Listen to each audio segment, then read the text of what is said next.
If the government needed money tomorrow, but didn't want to raise taxes today, what would it do?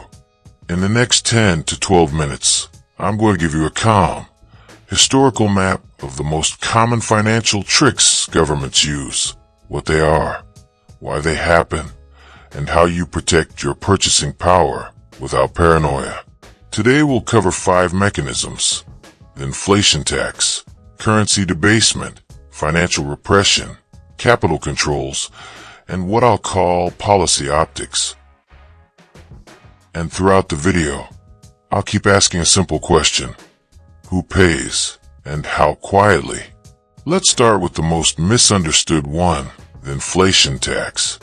Inflation tax means your money buys less. Not in theory, on a random Tuesday at the supermarket. If prices rise faster than your income, your purchasing power falls. And if your savings earn less than inflation, your savings shrink in real terms, even when the number on your banking app looks stable. Quick question: if inflation runs at 5% and your savings account pays 2%, what's your real return? It's roughly minus 3% per year. Quietly, consistently. Now, why would governments ever prefer inflation?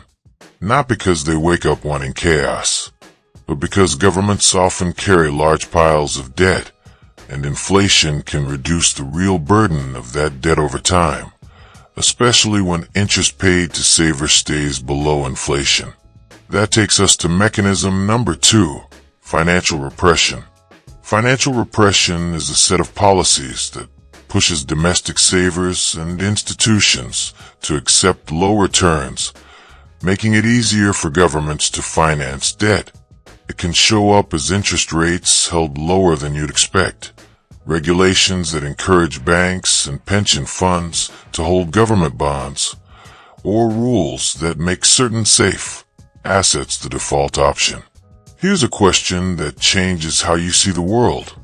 When rates are held below inflation for long periods, who benefits and who loses?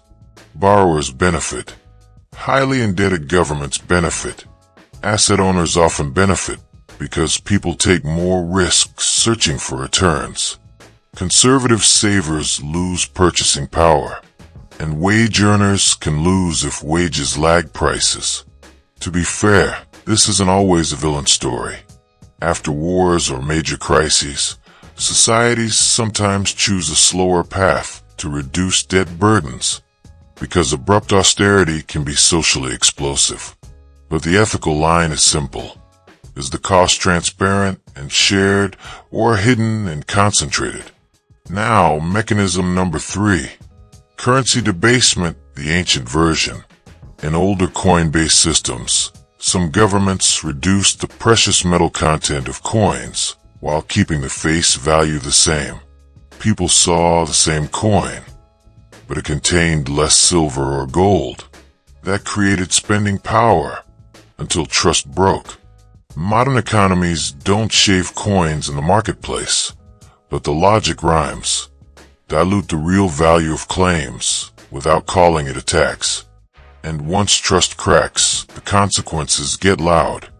People rush to alternatives, shorten time horizons, and stop signing long-term contracts. Here's a retention question.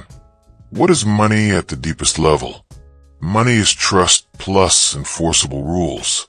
When trust weakens, the economy becomes slower and more defensive because every transaction demands extra protection. Mechanism number 4, capital controls. Capital controls are restrictions on moving money across borders or converting into foreign currency. Sometimes they're emergency tools to stop a panic.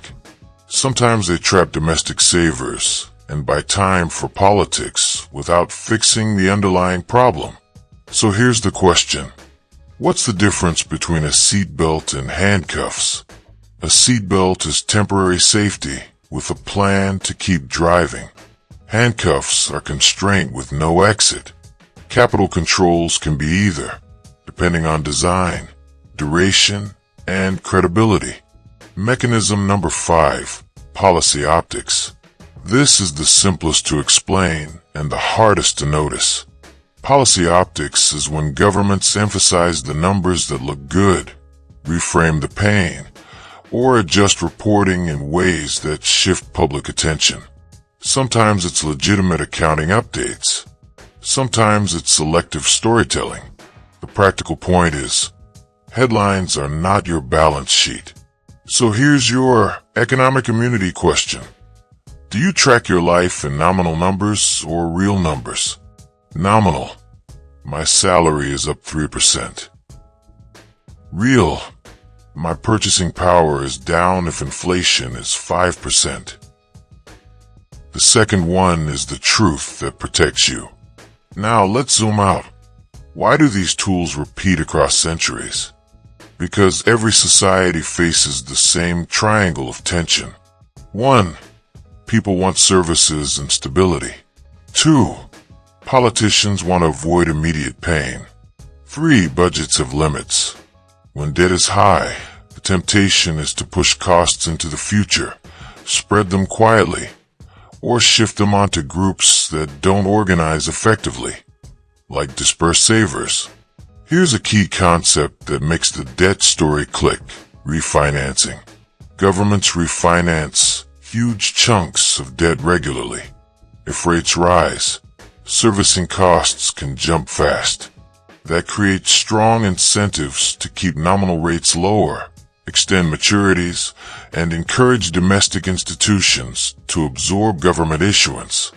So ask yourself, are you watching only the headline policy rate or the real rate after inflation and the refinancing calendar behind it? Now, what should you do with this without turning cynical? You build a personal policy that assumes regimes can change. Here are 3 practical moves. Move 1. Switch from nominal thinking to real thinking.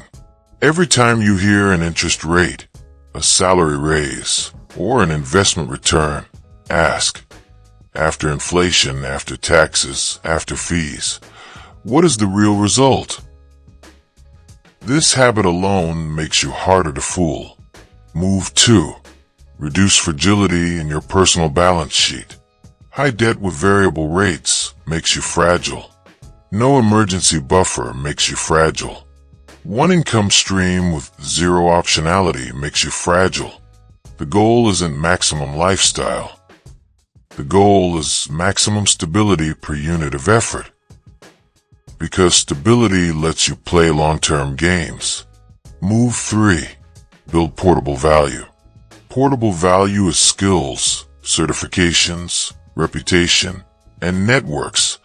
Things you can carry across industries and even countries if the rules shift.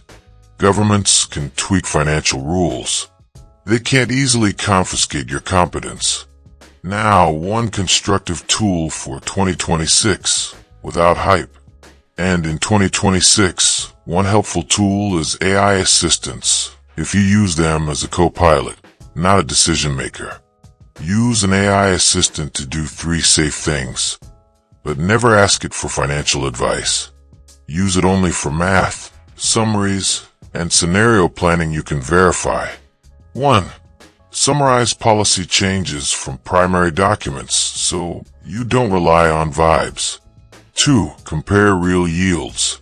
If inflation is X and this account yields Y, what's my real return? 3. Run household scenarios. If my mortgage resets higher, what happens to cash flow? The rule stays the same. You verify with sources, and you treat AI as a structured reader, not an authority. Quick engagement moment. If this video is giving you a clearer framework, drop a like once, and comment which tool feels most invisible to you.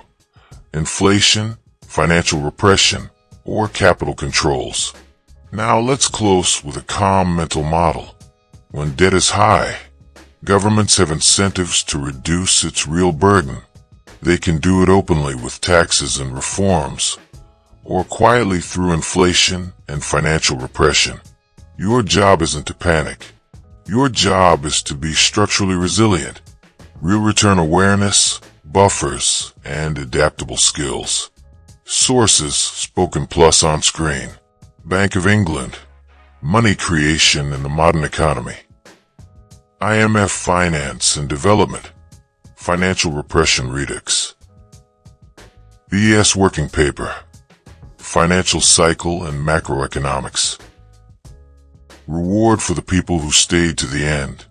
The best protection from hidden extraction isn't predicting politics. It's living in real returns, not nominal returns, and keeping your life flexible. Stay aware, stay adaptable, stay curious. Final question.